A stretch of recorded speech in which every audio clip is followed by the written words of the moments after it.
Bonjour, nous sommes aujourd'hui Blackstone Lévis, puis en même temps c'est le siège social de Blackstone Canada. Nous sommes avec Monsieur Antoine Rouleau, le cofondateur de Blackstone. Bonjour Monsieur Rouleau. Bonjour.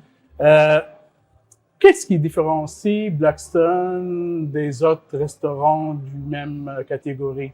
Qu'est-ce qui différencie un restaurant Blackstone? C'est ses décors, les choix des matériaux, l'ambiance. Un Blackstone, c'est quoi? C'est un point de rendez-vous.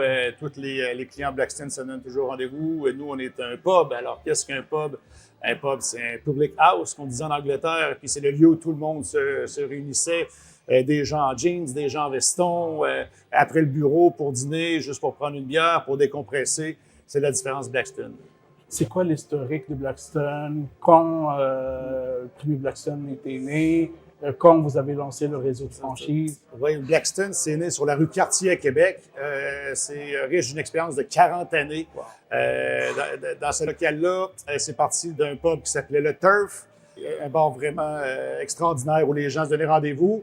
Quand on a voulu grandir et franchiser, on a changé de nom pour Blackstone, qui était plus rassembleur un peu, et on a grandi le concept de la rue Cartier à Québec. C'est quelle sorte de profil vous cherchez comme franchisé de Blackstone? Nous, on se démarque un peu, c'est que le franchisé Blackstone versus nos concurrents, un franchisé concurrent, c'est quelqu'un qui doit connaître beaucoup la restauration, avoir déjà détenu un restaurant service aux tables, quelqu'un qui a déjà travaillé dans des 2, 3, 4, 5, 6, 7, 8 000 pieds carrés dans des grands restaurants, des 250 places assis. Un franchisé Blackstone, c'est quelqu'un qui doit avoir un cœur jeune, et parce que dans un Blackstone, ça bouge. On a des salles modulables, donc on tasse souvent les tables, les chaises, on reçoit des événements. Donc, c'est quelqu'un qui doit mettre la main à la pâte dans son restaurant. Nous, chez Blackstone, on appelle ça, c'est pas un franchisé, on appelle ça un propriétaire opérateur. Ouais. Mais est-ce qu'il faut qu'il soit restaurateur ou s'il a de l'expérience dans le service à la clientèle ou expérience dans la gestion d'un restaurant? On a des modèles où des associés ne sont pas restaurateurs, mais se sont trouvés un associé restaurateur. Et comme je vous dis, ça prend quelqu'un qui a déjà beaucoup d'expérience en restauration pour exploiter un Blackstone. Une fois devenu franchisé Blackstone, c'est quoi le support que vous offrez à vos franchisés? Ils signent le contrat de franchise pour commencer et on continue. De signer un contrat de franchise chez Blackstone, on a travaillé déjà beaucoup avec la personne. On a travaillé son marché, on a travaillé son coin de rue, son local. On a fait son étude de marché. On a analysé les coûts d'aménagement. Donc ça, c'est l'étape 1. Ensuite, quand le contrat de franchise est signé, comment on aide le franchisé? On l'accompagne dans tout. Les plans, les devis, sa construction. Et puis nous, on forme les dirigeants avant. Les chefs de cuisine, directeurs, gérants, tout ça, c'est formé avant. Et une fois que la restauration est en opération, on l'aide à tout. Sa campagne de marketing, développer ses ventes, on l'aide vraiment à tout. Je vois Blackstone, le restaurant est très grand, beaucoup de places assises. Combien il coûte un Blackstone, côté droit de franchise, tout clé en main? Tout clé en main. Nous, un Blackstone, comme lui ici que vous voyez, c'est presque 2000 pieds carrés avec les 2 étages. Il est très gros. Il y a quand même presque 10 ans. Maintenant, on essaie de réduire les locaux.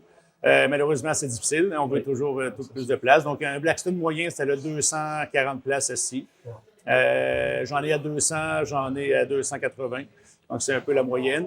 Pour aménager un Blackstone, nous, on construit à 325 $ du pied carré. Ça, c'est tout inclus, le client est assis. Donc, pour un projet comme ici, c'est des projets d'environ 2 millions de dollars. Quoi s'attend le franchisé comme revenu ou retour sur investissement les premières années à peu près avec Blackstone? Nous, on travaille avec différentes institutions financières. On travaille que le franchisé doit mettre 40 % de la somme. Les institutions financières nous accompagnent à 60 % de la somme. Donc, finalement, à la finance, c'est à peu près 1,2 million pour un projet aussi gros que ça. On essaie de les réduire, comme je vous ai dit. On s'attend à ce que 3 à 5 ans, il y ait un revenu son retour sur investissement. C'est quoi vos projets 2025-2026? Des nouveaux franchises? Maintenant, Blackstone Franchise Canada, on est rendu à 7 restaurants Blackstone maintenant. Les 2 derniers qui ont ouvert cette année, en 2025, sont Chicoutimi. On est rendu en province et à Laurier, Québec, un centre d'achat à Québec ici. Les prochains, on s'en va vers Montréal. Alors, il y a des villes qu'on peut dire Drummondville, Trois-Rivières, Sherbrooke. On s'en vient vraiment vers le territoire de Montréal. Puis, est-ce que vous avez un nombre de franchises pour le Québec en total? Nous, le plan de développement qu'on avait déposé il y a déjà 7-8 ans, c'était à terme 40 restaurants Blackstone. À la fin de 2025, on a 2 ouvertures de prévues, on va être rendu à 9. On va prendre le temps de les ouvrir. C'est très long. Trouver le bon coin de rue, le bon franchisé, le bon financement. Donc, on va prendre le temps, mais une quarantaine de Blackstone dans la province, ce serait le plan de développement. Monsieur Rollo, merci beaucoup. Bon, formidable. Content Merci. d'avoir rencontré.